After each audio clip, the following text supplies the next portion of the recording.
Look guys, ito na yung sinasabi kong passion fruit.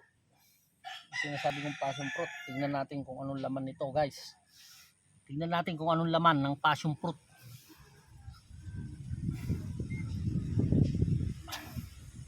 Ganito guys oh.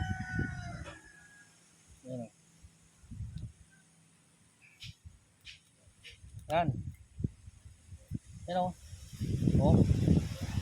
Yan, ganyan ang laman niya. Lalagyan lang natin to guys ng lalagyan lang to natin guys ng asin.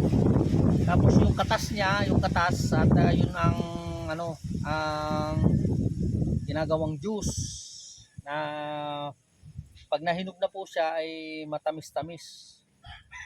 Ito po ay matamis-tamis na po. Oh, tingnan mo, juicy guys oh. Yan. Yan po guys. Passion fruit. Masarap po ito guys. Pag meron kayo dyan sa bakuran ninyo, huwag nyo pong itatapon at kainin nyo. Hindi kasi ako pwedeng kumain nito kasi medyo acidic po ako. Bawal po ito sa acidic. Pag maaasim, bawal po sa acidic. Yan. Bye bye. Maraming salamat.